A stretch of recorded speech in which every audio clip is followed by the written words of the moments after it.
lanjut. Baik Pak, saya dengar-dengar Bapak adalah dosen tetap di Universitas Kristen Indonesia, khususnya FKIP Prodipak UKI. Ya, saya mengajar atau diminta mengajar lebih tepatnya di tahun 2006. Nah, dalam perjalanannya saya 3 tahun pertama menjadi dosen honorer lah, kira-kira begitu. Oh, jadi tidak langsung menjadi dosen tetap, jadi 3 tahun pertama Bapak menjadi dosen honorer. Ya. Untuk perjalanan Bapak sampai pada saat ini, sampai kepada dosen tetap ini berapa lama kira-kira Pak?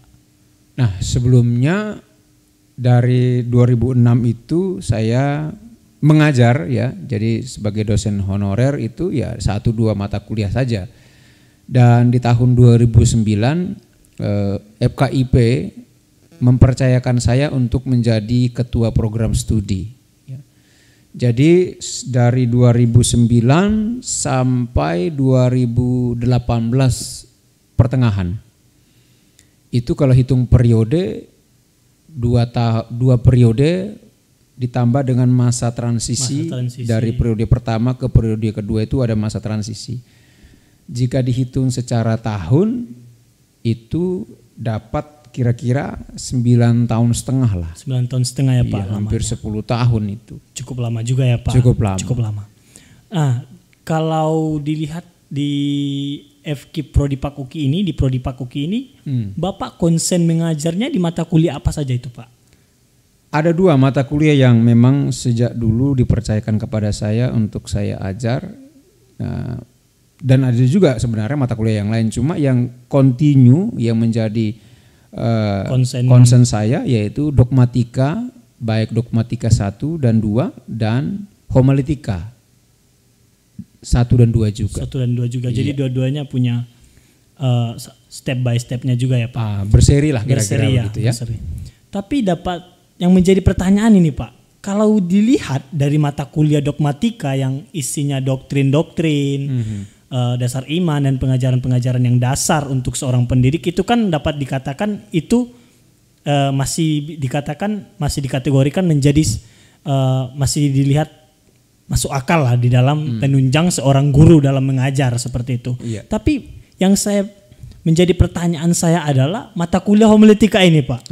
Mata kuliah homiletika ini kan adalah mata kuliah yang mengajarkan praktek berkhotbah kan. Sementara kan lulusan UKI ini kan yang diajarkan ini adalah calon guru Pak. Iya. Itu bagaimana Pak? Ya, sesungguhnya menurut hemat saya mata kuliah homiletika ini tentu tidak hanya ada di Prodipak UKI. Saya yakin benar bahwa di STT-STT yang ada program studi PAK-nya pun akan ada mata kuliah ini. Nah, tinggal berangkat filosofi dihadirkannya mata kuliah ini bisa saja beragam. Nah, saya secara pribadi memandang bahwa pentingnya mata kuliah homiletika ini diberikan kepada mahasiswa Prodi PAK yang akan menjadi guru agama adalah ini bisa menjadi salah satu kompetensi penunjang. Kompetensi penunjang. Ya. Karena kalau guru agama kan memang semua ilmu yang diajarkan terkait dengan bagaimana nanti mengajar di sekolah ya. Strategi, teori, psikologi dan seterusnya itu memang sangat dekat dengan dunia pendidikan. Tetapi dalam ilmu homiletika ini apa hubungannya? Jelas. Karena sebagai guru agama juga punya kesempatan untuk berkhotbah. Ya, dalam pandangan saya misalnya begini, di sekolah-sekolah di mana guru agama itu mengajar, pasti ada yang namanya rohani Kristen atau disingkat Roh Kris ya. Ya. Nah, tentu sangat bahagia sekolah itu kalau memiliki guru agama yang multi talent.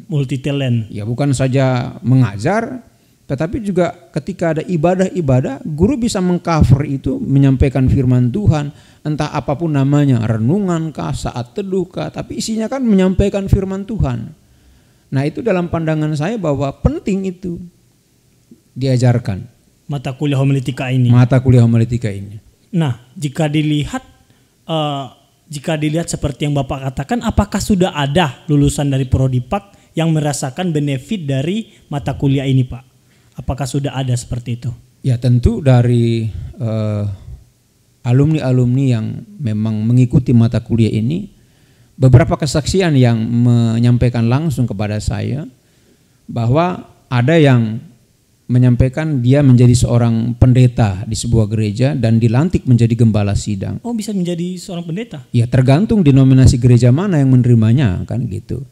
Ada denominasi gereja yang memang melihat bahwa UKI ini kan universal, bukan berada dalam satu naungan sinode gereja.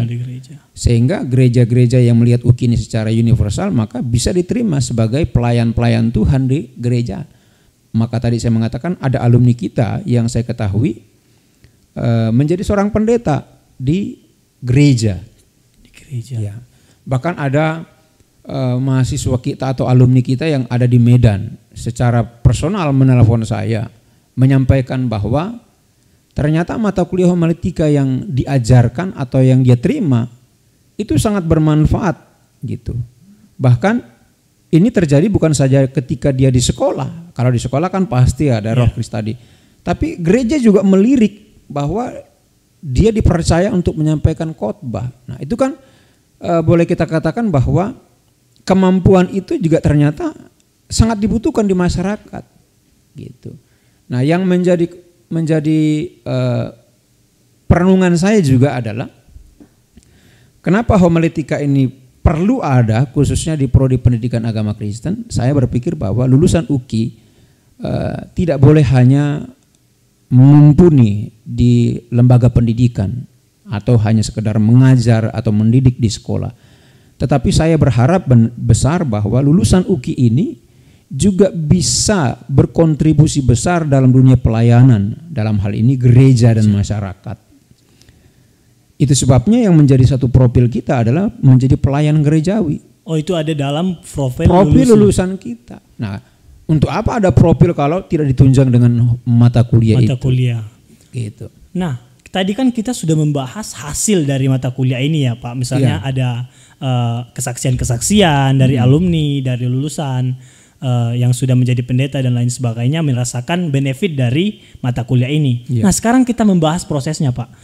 Kan misalkan nih di dalam proses pembelajaran mata kuliah homiletika ini, apakah ada gitu pro dan kontra di dalam mahasiswa Bapak? Adakah pernyataan-pernyataan yang diungkapkan oleh mahasiswi Bapak? Misalkan ya bagaimana dong, misalnya contohnya saya seorang mahasiswa gitu kan. Saya datang ke sini untuk menjadi seorang guru nih, guru agama.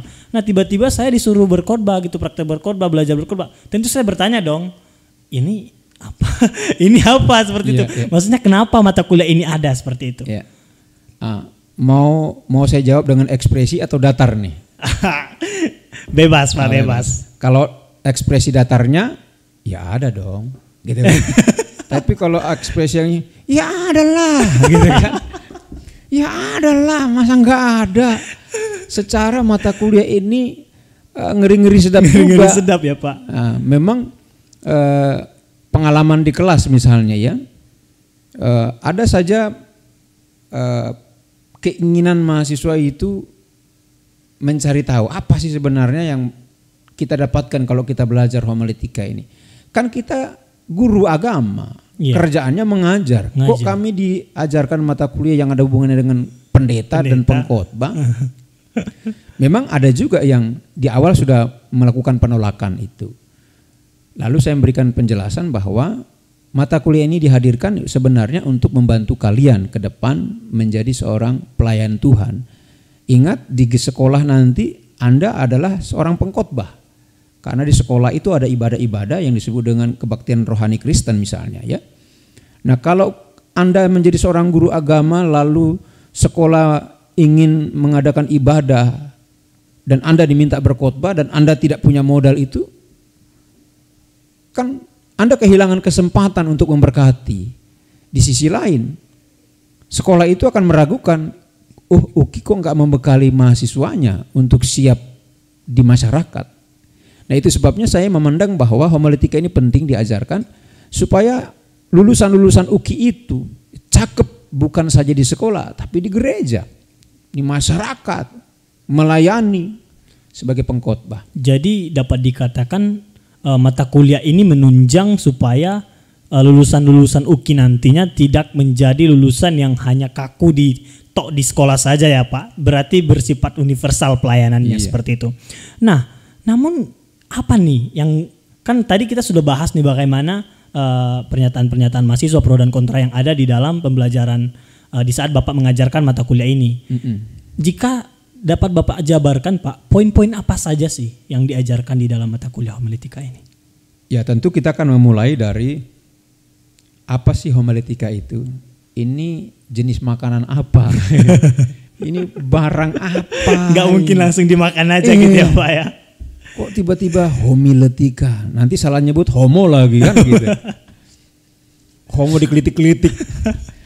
Nah tentu kita akan memulai dari apa sih homiletika ini? Apakah memang ini milik teologi, sejarah dan seterusnya? Sampai kita juga mempelajari dalam posisinya di teologi itu di bagian mana.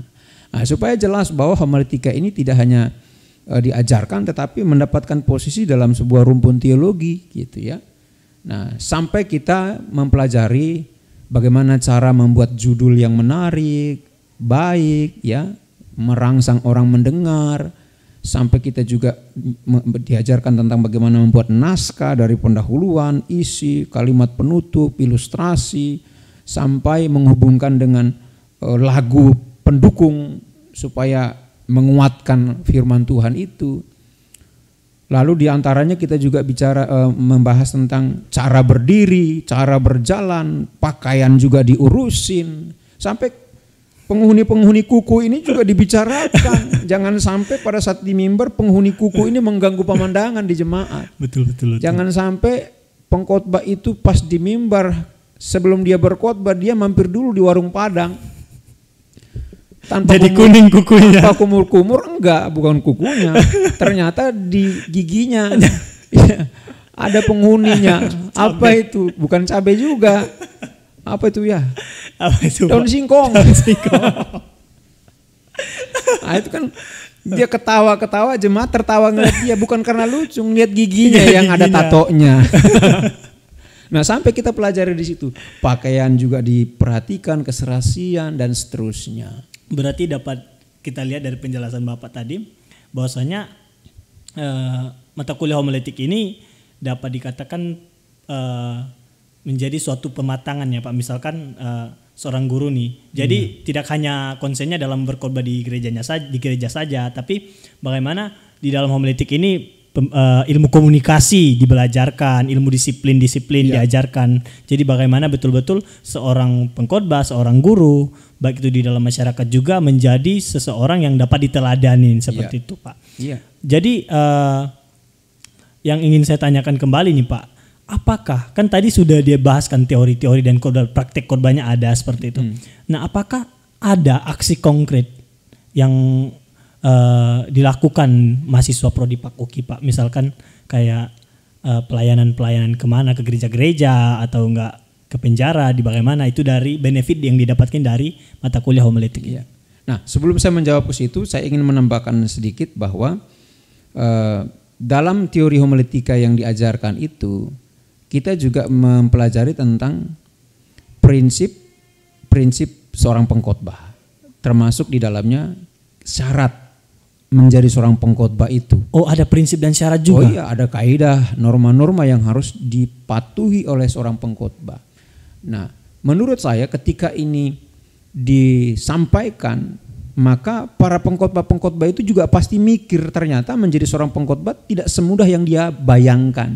Menjadi pengkhotbah itu tidak boleh hanya sekedar kemampuan atau fasih dalam berbahasa, penggunaan panggung, penggunaan tubuh yang menarik, lalu viral di mana-mana. Persyaratan pertama untuk menjadi seorang pengkhotbah mutlak nggak bisa direduksi atau dihilangkan, yaitu lahir baru. Iya, lahir baru. Dia mau bicara apa kalau dia tidak lahir baru? Paulus aja bilang seseorang yang baru bertobat itu jangan langsung dikasih kesempatan berkhotbah. Biarkan dia mengevaluasi diri, membenahi diri, meluruskan dulu apa yang menjadi panggilan dan tujuannya. Jangan buru-buru gitu. Tetapi ya kita tidak bisa memungkiri ada orang-orang yang tampil secara instan menjadi seorang pengkhotbah, apalagi sudah masuk ke media sosial, YouTube, viral, diundang kemana-mana tanpa membuktikan kehidupan yang bertobat tadi. Gitu. Nah ini kelemahan kita bahwa seringkali kita terkecoh dengan pengkhotbah-pengkhotbah yang berdiri di mimbar mengesankan secara gestur tubuh, cara berbicara punya ciri khas yang menyenangkan, tapi kita mengabaikan gaya hidup seorang pengkhotbah itu. Karena bagi saya khotbah yang sesungguhnya adalah bukan di mimbar, tapi mimbar kehidupan seorang pengkhotbah itu adalah kehidupannya sehari-hari. Nah jadi kalau itu sudah dipelajari kan kita juga ngeri-ngeri sedap menjadi pengkhotbah. Maka saya selalu berpesan kepada mahasiswa untuk menjadi pengkhotbah itu ya harus mengenali panggilannya juga. Jangan buru-buru. Plus jangan coba-coba khotbahkan sesuatu yang tidak kau hidupi. Ya, artinya apa? Kita sedang jualan obat namanya kan. Menjual obat itu kan belum tentu kita gunakan obat itu. Betul. Nah, sementara firman Tuhan ini adalah pedang bermata dua. Pada saat kita menemplak jemaat, yaitu harusnya menjadi makanan pertama kita lebih dahulu. Ibaratnya kita ini chef. Kita harus mau menyajikan masakan kita kepada orang lain. Siapa yang pertama kali merasakannya? Kita sendiri. Enggak mungkin kita menyajikan makanan yang enggak enak lalu kita tampil dengan pede enak. Jadi kita berbohong dong. Iya bohong. Mana ada kecap nomor 2 selalu nomor 1. Walaupun pada kenyataannya kecap ada yang nomor 100 misalnya. Ya tergantung kualitas. Nah, apa tadi pertanyaannya? Sampai lupa saya. Ya tadi yang ingin saya tanyakan kan tadi Bapak menjelaskan bahwasanya prinsip dan syarat dasar yang menjadi seorang pengkhotbah kan Bapak katakan tadi adalah lahir baru. Kita sudah membahas itu dan yang saya tanyakan tadi adalah adakah efek aksi konkret dari mata kuliah homiletika ini? Kan sudah dipelajari nih Pak. Ya. Apakah adakah kayak gebrakan-gebrakan yang betul-betul jalan kayak turun ke jalanan gitu, turun ke lapangan membantu atau ke pelayanan di masyarakat? Ya. Nah, yang pertama kan homiletika ini tidak hanya satu. Jadi ada homiletika 1 itu full kita teori mengajarkan. Lalu homiletika 2 itu bicara tentang praktek dan itu 1 semester full. Praktek. Di kelas secara bergantian dan kita evaluasi, saling memberi penilaian, saling mengevaluasi. Sehingga nanti tampil berikutnya ada perbaikan, kita evaluasi lagi. Tetapi bagaimana, apakah ada di luar? Ya tentu ada. Nah, sebagai perguruan tinggi kan harus melaksanakan tridharma perguruan tinggi. Nah, salah satunya adalah PKM, pelayanan kepada masyarakat. Nah, kalau soal PKM, Prodi Pendidikan Agama Kristen mah gak ada matinya. Leading kira-kira begitu ya. Leading. Sudah makanannya. Berangkat tanpa biaya pun berangkat gitu ya. Karena dia tahu ini proyeknya Tuhan. Nah, Tuhan pasti cukupkan. Makanya kita latih juga di situ bukan saja tampil di mimbar tapi bermental pelayan. Berprinsip bahwa kalau ini proyek Tuhan, Tuhan pasti cukupkan. Nah, ketika kita berada di daerah beberapa hari, seminggu, 2 minggu, itu juga mahasiswa punya kesempatan untuk menerapkan ilmu homiletikanya. Kita percayakan mereka mengambil bagian di pelayanan-pelayanan, entah di sekolah minggu, di remaja, pokoknya apa saja bisa kita sharingkan. Nah, itu bentuk kelanjutan praktek daripada homiletika itu. Bukan saja bicara tentang mengajar di sekolah, tetapi pelayanan-pelayanan gerejawi juga ikut mengambil bagian di dalamnya, ya kan? Lalu ada kerjasama, misalnya ada kesempatan untuk berkhotbah di sebuah lembaga pemasyarakatan di LP Wanita, itu juga menjadi satu nilai plus. Mahasiswa diajak untuk berani tampil di luar kandang. Kalau di kelas kan di kandangnya sendiri. Tapi sebenarnya khotbah di kelas itu kan ngeri-ngeri juga. Kenapa? Yang dihadapi teman yang belajar sama. Ibaratnya nih saya khotbah di depan ahli Taurat. Keder juga itu. Teman-temannya udah siap. Iya, siap-siap mencari kesalahan dan menilai gitu kan. Siap-siap cari kesalahan. Baik Pak, berarti dapat kita lihat benefitnya yang sungguh benefit dari mata kuliah ini yang sungguh sangat bermanfaat ya Pak. Baik itu untuk pribadi dari lulusan itu sendiri maupun lingkungan sekitarnya. Iya. Jadi Pak, berbicara tentang khotbah, kan kalau dilihat ini Bapak juga ada profil pendetanya ya. Bapak juga seorang pendeta. Nah, begitu katanya. Kata siapa nih? Ya kata orang. Kata orang ya. Ya Bapak profil lulusan adalah seorang pendeta. Di saat Bapak pelayanan, apakah ada suatu hal yang berkesan atau misalkan Bapak juga menggunakan teori-teori dan metode-metode yang ada di dalam mata kuliah homiletik ini? Ya, tentu kan salah satu poin yang kita pelajari adalah metode berbicara. Metode berbicara di mimbar, ya. Nah, ada yang namanya impromptu, itu kalau disuruh khotbah secara mendadak, mau tidak mau mengerahkan kemampuan kefasihan berbicara tanpa persiapan, ya. Oh, itu Bapak pernah? Oh, itu pernah, gitu. Itu bagaimana Pak? Kesaksian Bapak bagaimana itu di saat menggunakan metode itu? Oh, begitu. Nah, jadi pernah satu kesempatan di mana dalam sebuah ibadah yang saya juga hadir sebagai seorang jemaat lah, kira-kira gitu. Ya, berpenampilan apa adanya tetapi tetap gaya sopan. Dan kebetulan ibadah saat itu juga tidak formal aja amat gitu ya. Ya, kebaktian santai lah. Anak-anak muda, lalu saya juga hadir. Nah, tanpa konfirmasi ketika selesai pimpin pujian dan mau masuki renungan firman Tuhan, nah, pengkhotbahnya belum dipanggil nih, pemimpin pujian berdoa. Nah, tentu ya berdoa seperti biasa kan gitu. Yang membuat saya kaget dan membuka mata adalah ketika pemimpin pujian itu mengatakan kami akan mendengarkan firman Tuhan yang akan disampaikan oleh hambamu Bapak Stefanus. Saya membuka mata saya. Kok ada panggil nama Stefanus? Saya melihat kanan, saya melihat kiri. Adakah yang siap-siap? Tapi saya pikir pasti adalah. Masa Stefanus positif aja. Kan Stefanus itu kan nama Alkitabiah. Pasti familiar ya, seperti itu ya Pak. Pasti banyak Stefanus. Ya, saya terus berdoa saja. Begitu selesai berdoa, ya amin, saya hendak duduk. Tetapi pemimpin pujian melihat saya dan memberi kode. Yang kode itu saya tahu bahwa itu kode mempersilakan para pengkhotbah. Lalu saya mengatakan, iya. Wah, bagaimana caranya? Ya, mau tidak mau impromptu digunakan. Ya, saya berdiri ke mimbar dengan membawa handphone saya tentunya. Nah, karena memang saya punya kebiasaan di handphone juga saya menyimpan beberapa naskah khotbah. Atau bisa dikatakan bank khotbah saya juga ada di handphone saya yang kemanapun saya pakai. Ya, bisa jadi situasi seperti itu dibutuhkan. Dan saya nggak bisa bilang kepada pemimpin pujian dan jemaat bisa nunggu saya 15 menit. Saya mau cari bocoran udah dulu. Keburu ngantuk semua jemaat. Ngantuk. Begitu saya naik, orang pada bubar gitu kan, kelamaan, ganti pengkhotbah. Nah, itu peristiwa yang mengagetkan, tetapi ya puji Tuhan, keberserahan kita kepada karya Roh Kudus, maka Tuhan tidak akan tinggal diam. Tetapi impromptu tidak akan diizinkan bagi mereka yang malas. Udah jelas minggu depan khotbah, nonton bola sampai pagi, main catur sampai subuh. Lalu bilang nanti Roh Kudus bicara, dalam perjalanan pun gak baca Alkitab. Pokoknya nanti Roh Kudus bicara. Roh Kudus yang mana yang you maksud? Roh Kudus kan kita juga perlu berdoa dan berusaha ya Pak. Maka saya yakin Roh Kudus akan bekerja kepada mereka-mereka yang memang berserah dan belajar. Dan menurut saya ya, mungkin juga tidak benar. Menurut saya Roh Kudus juga malas kerja kepada orang yang malas belajar, gitu loh. Malas bekerja kepada orang yang malas belajar. Gitu.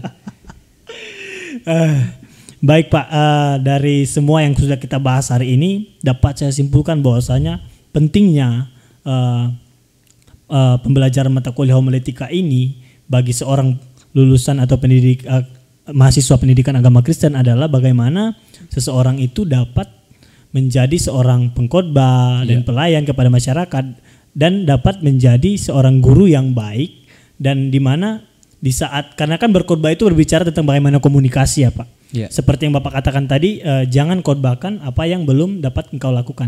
Nah, itu juga dong guru, bagaimana guru itu jangan ajarkan apa hal yang belum dia dapat lakukan dalam kehidupannya. Karena ya jujur dong, kalau misalkan saya ini seorang siswa atau seorang jemaat, ya kalau saya menilai seorang guru ataupun pendeta mengajarkan mengampunilah sesama, sementara pendeta dan atau guru itu tidak bisa mengampuni, tentu memang bukan menjadi tolak ukur saya, namun menjadi suatu hal rangsangan tersendiri. Kayak kalau memang tidak, Bapak itu saja tidak melakukan, kayak semangat saya dalam melakukan apa yang diajarkan dan dibelajarkan beliau tidak ada, seperti itu, berkurang. Tapi bagaimana jika seseorang pendeta itu harus menghidupi seperti yang Bapak katakan, ya hidupi dulu diri kita gitu loh. Jadi kita ini adalah firman yang berjalan juga.